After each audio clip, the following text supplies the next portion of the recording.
नमस्ते।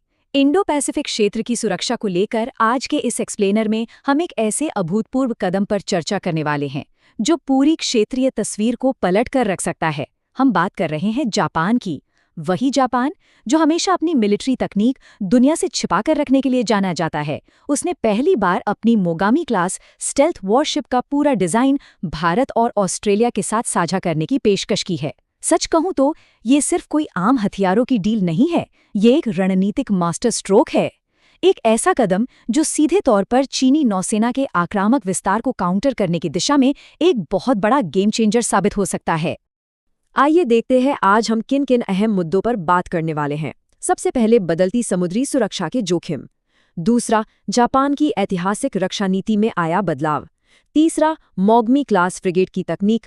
चौथा, make in India से इसका जुड़ाव। पांचवां, त्रिपक्षीय इंटरऑपरेबिलिटी और लॉजिस्टिक्स। और अंत में एक नए क्षेत्रीय संतुलन का निर्माण। चलिए शुरू करते हैं। भाग 1, बदलती समुद्री सुरक्षा के जोखिम और समुद्री सुरक्षा की ये बदलती लहरें। अब एक नेवल एनालिस्ट के नजरिए से देखें तो सबसे बड़ा सवाल यही उठता है कि क्या पुराने पारंपरिक गठबंधन हिंद महासागर को सुरक्षित करने के लिए काफी हैं?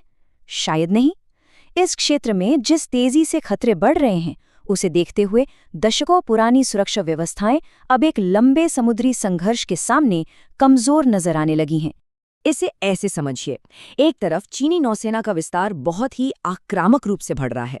उनकी पनडुब्बियां और युद्धपोत अब अफ्रीका के जिबूती से लेकर मलक्का जलडमरू मध्य जैसे महत्वपूर्ण चोक पॉइंट्स तक गश्त लगा रहे हैं। और दूसरी तरफ क्षेत्रीय शक्तियों को अब ये कड़वा सच समझ आ रहा है कि अमेरिका जैसे पारंपरिक सहयोगियों पर आंख मूंद कर निर्भर नहीं रहा जा सकता। आखिर अमेरिका के संसाधन भी विश्व स्तर पर बटे हुए हैं। वो हर जगह एक पूर्ण सुरक्षा कवच की तरह मौजूद नहीं रह सकता है ना। भाग 2, जापान की ऐतिहासिक रक्षा नीति में बदलाव, यानी शांतिवाद से आगे बढ़ना। द्वितीय विश्व युद्ध के बाद से ही जापान का शांतिवादी संविधान उनकी रक्षा क्षमताओं को बहुत सख्ती से सीमित करता था। लेकिन इंडो पैसिफिक में जिस तरह से टेंशन बढ़ रही है, उसे देखते हुए टोक्यो ने एक बहुत बड़ा ऐतिहासिक रणनीतिक कदम उठाया है। 21 अप्रैल को जापानी कैबिनेट ने अपने नियमों में इतने बड़े बदलाव किए हैं कि अब घातक रक्षा उपकरणों का निर्यात कानूनी रूप से मुमकिन हो गया है। सीधे शब्दों में कहें तो जापान अब अपनी पुरानी शांतिवादी छवि से बाहर निकलकर एक सक्रिय सुरक्षा प्रदाता की भूमिका में आ गया है। इस पूरे बदलाव को पूर्व जापानी रक्षा मंत्री टारो कोनो के इस कथन से बड़ी आसानी से समझा जा सकता है। उन्होंने कहा था, समस्या ये है कि हम अमेरिका पर बहुत अधिक बोझ डालते हैं, और यही वो महत्वपूर्ण बिंदु है। क्षेत्रीय खिलाड़ियों को अब ये बिल्कुल स्पष्ट हो गया है कि अमेरिकी सुरक्षा गारंटी पर पूरी तरह निर्भर रहने के बजाय अपना खुद का एक मजबूत और आत्मनिर्भर रक्षा नेटवर्क बनाना ही होगा। भाग 3, मोगमी क्लास फ्रिगेट, जो इस पूरी तकनीकी रणनीति का मूल है। आइए इसे करीब से देखते हैं। 132.5 मीटर लंबी इस मोगमी क्लास फ्रिगेट की मारक क्षमता सच में अद्भुत है। रोल्स रॉयस और मैन इंजनों की ताकत से यह 30 समुद्री मील की टॉप स्पीड बड़ी आसानी से पकड़ लेती है। अगर हम वर्तमान भारतीय नौसेना के शिवालिक या नीलगिरी क्लास युद्धपोतों से इसकी तुलना करें, तो इसमें लगी MK-45 127 mm की मुख्य तोप, टाइप 12 और 17 एंटी-शिप मिसाइलें और सीरैम क्लोज इन वेपन सिस्टम, ये सब मिलकर इसे आधुनिक समुद्री युद्ध के लिए एक बेहद उन्नत, भारी हथियारों से लैस और घातक मल्टी मिशन प्लेटफॉर्म बनाते हैं। और सिर्फ हथियार ही नहीं, इसके एंटी सबमरीन यानी पनडुब्बी रोधी क्षमताएं तो और भी खास हैं। हिंद महासागर की गहराइयों में दुश्मन की पनडुब्बियों को ढूंढ निकालने के लिए इसमें एडवांस्ड वेरिएबल डेप्थ और टोड सोनार एरेज लगे हैं। इसका स्टेल्थ डिजाइन इतना शानदार है कि इसे रडार पर पकड़ना बेहद मुश्किल है। और हाँ, भारत और जापान मिलकर इसके अत्याधुनिक यूनिकॉर्न रेडियो एंटीना का सह विकास करने पर भी सहमत हुए हैं। ये तकनीक सच में भविष्य के नौसैनिक विकास की दिशा तय करने वाली है। 90, जी हाँ, केवल 90 क्रू मेंबर्स। ये आंकड़ा वाकई में चौंकाने वाला है। इस पूरे आधुनिक युद्धपोत को चलाने के लिए अन्य समान युद्धपोतों की तुलना में आधे से भी कम जनशक्ति की आवश्यकता होती है। ये सब मुमकिन हुआ है उच्च आधुनिक ऑटोमेशन के कारण। नौसैनिक युद्ध में ये एक बहुत बड़ा एसिमेट्रिक एडवांटेज है। जरा सोचिए, कम लोगों की जरूरत का मतलब है मानव संसाधन की भारी बचत और ऑपरेशंस में कहीं ज्यादा सटीकता। भाग 4, मेक इन इंडिया से जुड़ाव, कैसे घरेलू उत्पादन वैश्विक सुरक्षा से मिलता है। भारत की रक्षा खरीद रणनीति में अब एक बहुत बड़ा बदलाव देखने को मिल रहा है। ऐतिहासिक रूप से हम भारी मात्रा में रूसी रक्षा आयातों पर निर्भर रहे हैं, लेकिन नई रणनीति बिल्कुल साफ है: स्वदेशी निर्माण और घरेलू शिपयार्ड के जरिए सप्लाई चेन में विविधता लाना। जापान का ऑफर क्या है? ऑफर ये है कि लगभग $500 मिलियन प्रति जहाज की लागत वाली इन बेहतरीन फ्रिगेट्स को जापानी मटेरियल का इस्तेमाल करके सीधे भारतीय शिपयार्ड्स में बनाया जाए। एडिलेड यूनिवर्सिटी के प्रोफेसर पूर्णेंद्र जैन ने इस पर एकदम सटीक बात कही है। सह उत्पादन समझौता घरेलू रक्षा उत्पादन को बढ़ावा देने के लिए मेक इन इंडिया अभियान से पूरी तरह मेल खाता है।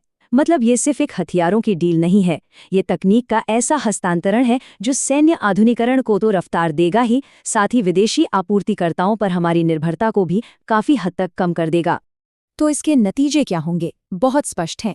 बंगाल की खाड़ी से लेकर अरब सागर तक फैले विशाल भारतीय तटीय क्षेत्र की सुरक्षा और भी मजबूत हो जाएगी।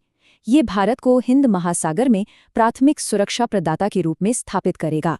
और ये कदम एक स्वतंत्र और खुले इंडो पैसिफिक के जापानी विजन के साथ पूरी तरह फिट बैठता है।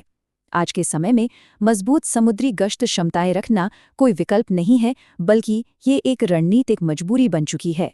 भाग 5, त्रिपक्षीय इंटरऑपरेबिलिटी और लॉजिस्टिक्स यानी इंडो पैसिफिक त्रिकोण का निर्माण। इसी बीच ऑस्ट्रेलिया का 11 अपग्रेडेड मॉगमी क्लास युद्धपोतों के लिए हुआ $7 बिलियन का हालिया समझौता तस्वीर को और साफ कर देता है। एक तरफ जहां जापान अपने रक्षा उद्योग का क्षेत्रीय विस्तार कर रहा है, वहीं ऑस्ट्रेलिया को जनशक्ति की भारी कमी के चलते ऐसे उच्च स्वचालित युद्धपोतों की सख्त जरूरत है। इस अधिग्रहण के साथ ही भारत और जापान के साथ साथ ऑस्ट्रेलिया अब इस नई आत्मनिर्भर त्रिपक्षीय सुरक्षा वास्तुकला का तीसरा और बहुत मजबूत स्तंभ बन गया है। अब जरा इस लॉजिस्टिकल परिदृश्य की कल्पना कीजिए। मान लीजिए किसी क्षेत्रीय संघर्ष के दौरान एक युद्धपोत डैमेज हो जाता है। पहले क्या होता? उसे मरम्मत के लिए प्रशांत महासागर पार कर दूर अमेरिकी लॉजिस्टिक्स पर निर्भर रहना पड़ता। लेकिन अब वो जहाज जापान, भारत या ऑस्ट्रेलिया के निकटतम मित्र बंदरगाह पर डॉक कर सकता है। वहां उसे वही स्टैंडर्ड गोला बारूद और रिप्लेसमेंट पार्ट्स मिल जाएंगे, क्योंकि तीनों देशों के पास समान डिजाइन वाले जहाज हैं। वो तेजी से वापस अपने मोर्चे पर लौट सकता है। लंबे नौसैनिक संघर्ष के लिए ये साझा इंटरऑपरेबिलिटी एक असली गेम चेंजर है। भाग 6, एक नया क्षेत्रीय संतुलन तैयार करना, जोखिम प्रबंधन और दीर्घकालिक प्रभाव। खैर, इस पूरी तस्वीर में एक विश्लेषणात्मक सावधानी का पहलू भी है, और वो है तकनीक हस्तांतरण का जोखिम। जापान अपने इस अत्याधुनिक स्टेल्थ डेटा को वास्तव में कितनी गहराई तक साझा करेगा, ये एक बड़ा और जटिल सवाल है। संयुक्त सैन्य विकास के दौरान संवेदनशील जानकारी का सावधानीपूर्वक प्रबंधन करना और कुछ विशिष्ट रेडार या कोडिंग तकनीकों को अपने पास सुरक्षित रखना यकीनन इस डील का एक अहम हिस्सा रहेगा। ये रिस्क मैनेजमेंट हर बड़े अंतर्राष्ट्रीय सैन्य समझौते की एक सच्चाई होती है। तो इस एक्सप्लेनर के अंत में एक बहुत बड़ा सवाल उभर कर आता है।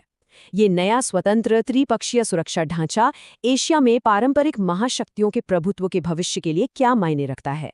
जरा सोचिए, जब इंडो पैसिफिक क्षेत्र के प्रमुख देश साझा डिजाइन मानकों के साथ तकनीकी रूप से एकजुट और खुद में आत्मनिर्भर हो जाएंगे, तो ये वर्तमान नौसैनिक गठबंधनों और वैश्विक व्यवस्था को पूरी तरह से फिर से आकार देगा। ये एक ऐसा विकास है जो आने वाले कई दशकों तक समुद्री सुरक्षा की दिशा तय करने वाला है। इस विस्तृत विश्लेषण में हमारे साथ जुड़ने के लिए धन्यवाद।